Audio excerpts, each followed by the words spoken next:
राधे राधे, श्रीष्माय नमस्तुभ्यम। देखो, आज है उत्पन्ना 11 एकादशी। तो इस दिन जैसे अगर व्रत नहीं भी रख पाते हैं तो कथा सुनने का भी विशेष महत्व होता है। तो मैंने कहा चलो सुबह से सोच रही थी कथा का, तो ऐसी बस डाल नहीं पाई थी। तो मैंने कहा भी इस टाइम एक वीडियो अपलोड कर देती हूँ, क्योंकि इसका महत्व सुनने से भी बहुत पुण्य की प्राप्ति होती है। एकादशी महात्म कथा। श्री कृष्ण भगवान अर्जुन से बोले कि एक बार नैमिषारण्य में शौनक आदि 88,000 ऋषि एकत्रित हुए। उन्होंने सूत जी से प्रार्थना की, हे सूत जी, आप एकादशियों का महात्म सुनाने की कृपा करें। सूत जी बोले, हे महर्षियों, एक वर्ष में 12 महीने होते हैं और एक महीने में 2 एकादशी होती हैं। सो एक वर्ष में 24 एकादशी हुई। जिस वर्ष में लौंद अधिक मास पड़ता है उस वर्ष 2 एकादशी और बढ़ जाती हैं। इस तरह कुल 26 एकादशी होती हैं। तो उनके नाम सब बताए गए हैं, वो फिर कभी अगली वीडियो में देख। उत्पन्ना एकादशी की कथा। मार्गशीर्ष मास की कृष्ण पक्ष की एकादशी। मार्गशीर्ष मास कहते हैं अगहन के मास को। थोड़ा जीभ लड़खड़ा जाती कभी कभी। श्री सूति जी बोले, हे मुनियों, इस एकादशी महात्म को भगवान श्री कृष्ण ने विधि सहित कहा था। भक्तजन ही इस व्रत को प्रेम पूर्वक सुनते हैं और इस लोक में अनेकों सुखों को भोगकर अंत में विष्णु पद को प्राप्त करते हैं। जब सूति जी ने पूछा, ही प्रभु, इस एकादशी व्रत का महात्म क्या है? इस व्रत को करने से क्या पुण्य मिलता है और उसकी विधि क्या है? सो आप मुझसे कहिए। ऐसा सुनकर श्री भगवान बोले, श्री भगवान ने कहा, हे अर्जुन, सबसे पहले हेमंत ऋतु के मार्गशीर्ष महीने में कृष्ण पक्ष की एकादशी का व्रत करना चाहिए। दशमी की शाम को दातुन करनी चाहिए और रात को भोजन नहीं करना चाहिए। एकादशी को सुबह संकल्प नियम के अनुसार कार्य करना चाहिए। दोपहर संकल्प पूर्वक स्नान करना चाहिए। स्नान करने से पहले शरीर पर मिट्टी का लेपन लगाना चाहिए। चंदन लगाने का मंत्र इस प्रकार है, अश्वक्रांते रथक्रांते विष्णुकांते वसुंधरे उभ्रतापे वराहेन कृष्णेन सता बाहुना मृत के हर में पापे यन्म्या पूर्वक संचितम त्याहतेन पापेन गच्छामि परमा गतिम। स्नान के बाद धूप दीप नैवेद्य से भगवान का पूजन करना चाहिए। रात को दीपदान करना चाहिए। ये सभी कर्म भक्ति पूर्वक करने चाहिए। उस रात को नींद और स्त्री प्रसंग को त्याग देना चाहिए। एकादशी को दिन तथा रात्रि में भजन सत्संग आदि शुभ कर्म करने चाहिए। उस दिन श्रद्धा पूर्वक ब्राह्मणों को दक्षिणा देनी चाहिए और उनसे अपनी गलतियों की क्षमा मांगनी चाहिए। धार्मिक जनों को शुक्ल और कृष्ण पक्ष की दोनों एकादशियों को एक जैसा समझना चाहिए।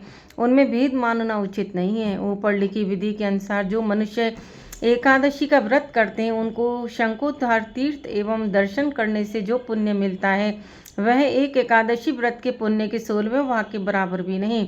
व्यतिपात में, संक्रांति में तथा चंद्र सूर्य ग्रहण में दान देने और कुरुक्षेत्र में स्नान करने से जो पुण्य की प्राप्ति होती है वही पुण्य मनुष्य को एकादशी का व्रत करने से प्राप्त होता है।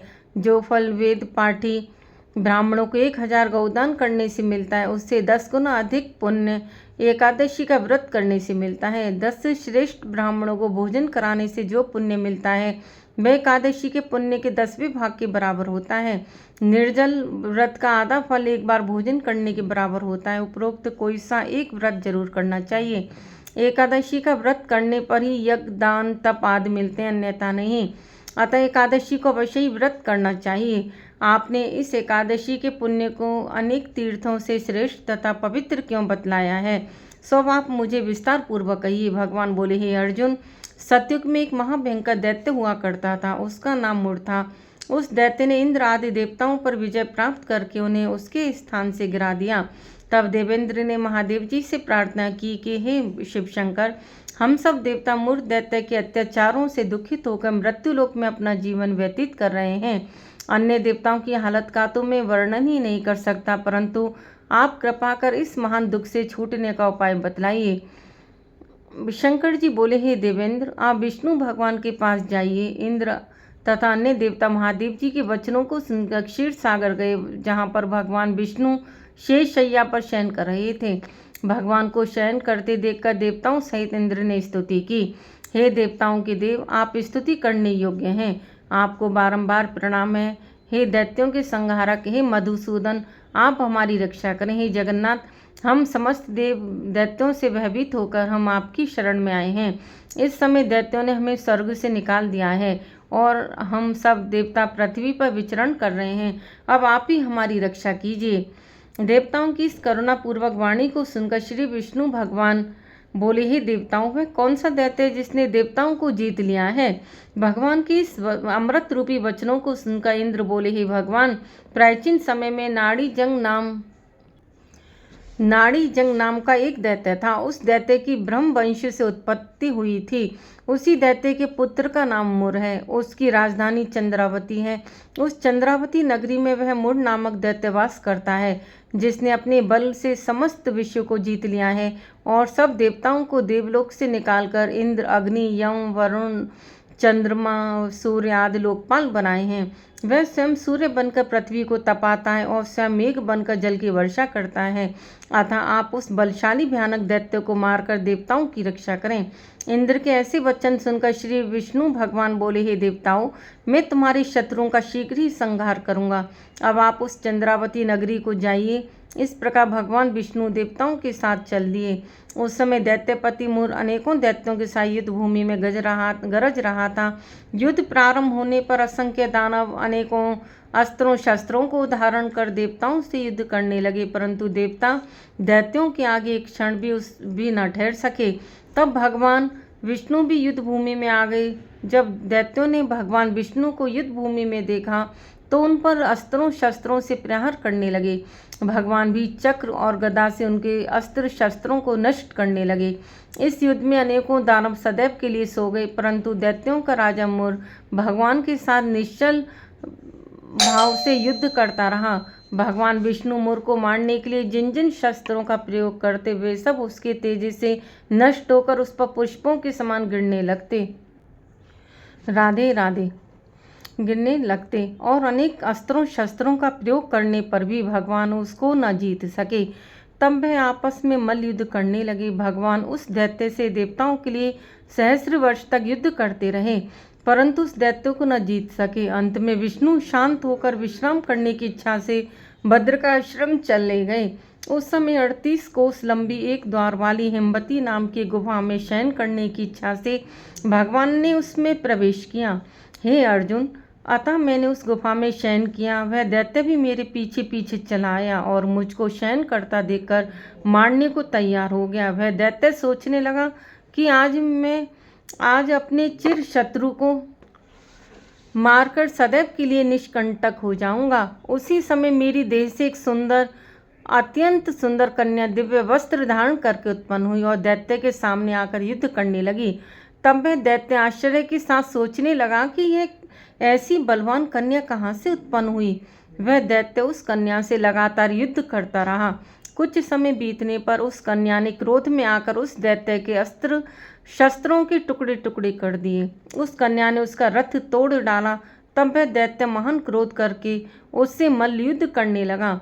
उस कन्या ने उसको मारकर मूर्छित कर दिया। उठने पर उसका सिर काट दिया। वह दैत्य सिर कटते ही पृथ्वी पर गिर गया और मृत्यु को प्राप्त हुआ। अन्य समस्त दानव भी ऐसा देखकर पाताल लोक को चले गए। जब भगवान विष्णु की निद्रा टूटी तो उस दैत्य को मरा देखकर अत्यंत आश्चर्य करने लगे और विचारने लगे कि इस दैत्य को किसने मारा है। तब वह कन्या भगवान से हाथ जोड़कर बोली, हे भगवान, यह दैत्य आपको मारने को तैयार था, तब मैंने आपके शरीर से उत्पन्न होकर इसका वध किया है। इस पर भगवान बोले, हे कन्या, तूने इसको मारा है, अतः मैं तेरे ऊपर अत्यंत प्रसन्न हूँ। तूने तीनों लोकों के देवताओं को सुखी किया, इसलिए तू अपनी इच्छा अनुसार वरदान मांग। कन्या बोली, हे भगवान, मुझे यह वरदान दीजिए कि जो मेरा व्रत करे उसके समस्त पाप नष्ट हो जाएं और अंत में स्वर्ग लोक को जाए और मेरे व्रत का आधा फल रात्रि को मिले और उसका आधा फल एक समय भोजन करने वाले को मिले। जो मनुष्य भक्तिपूर्वक मेरे व्रत को करे वे निश्चय विष्णु लोक को प्राप्त करें। कृपा करके मुझे ऐसा ही वरदान दीजिए। जो मनुष्य मेरे दिन तथा रात को एक बार भोजन करे वे धन धान्य से भरपूर रहे। इस पर भगवान विष्णु उस कन्या से बोले, हे कल्याणी, ऐसा ही होगा। मेरे और तेरे भक्त एक ही होंगे और अंत में संसार में प्रसिद्धि को प्राप्त होकर मेरे लोक को प्राप्त करेंगे। हे कन्या, तू एकादशी को पैदा हुई है, इसलिए तेरा नाम भी एकादशी ही हुआ। जो मनुष्य तेरे दिन व्रत करेंगे उनके समस्त पाप जड़ से नष्ट हो जाएंगे और अंत में वे और अंत में मुक्ति को प्राप्त करेंगे। तू मेरे लिए अब तीज, आठवें, नौमी और 14 से भी अधिक प्रिय है। तेरी व्रत का फल सब तीर्थों के फल से भी महान होगा। ऐसा कहकर भगवान उसी स्थान पर अंतर्ध्यान हो गई। एकादशी भी भगवान के उत्तम वचनों को सुनकर अति प्रसन्न हुई। भगवान बोले, हे अर्जुन, सब तीर्थों, दानों, व्रतों के फल से एकादशी व्रत का फल सर्वश्रेष्ठ है। मैं एकादशी व्रत करने वाले मनुष्यों के शत्रुओं को नष्ट कर देता हूँ और उन्हें मोक्ष देता हूँ। उन मनुष्यों के विघ्नों को मैं स्वयं ही नष्ट कर देता हूँ। हे अर्जुन, यह मैंने तुमसे एकादशी की उत्पत्ति के बारे में बतलाया है। एकादशी व्रत समस्त पापों को नष्ट करने वाला है और सिद्धि को देने वाला है। उत्तम मनुष्यों को दोनों पक्षों की एकादशी को समान समझना चाहिए, उनमें भेदभाव मानना उचित नहीं है। जो मनुष्य एकादशी महात्म को श्रवण व पठन करते हैं उनको अश्वमेध यज्ञ का फल मिलता है। बोलो भगवान श्री कृष्ण की जय। देखो इस तरह से ये आज के दिन उत्पन्न एकादशी थी, तो भगवान ने किस तरह से एकादशी को वरदान दिया। राधे राधे। श्री शिवाय नमस्तुभ्यं।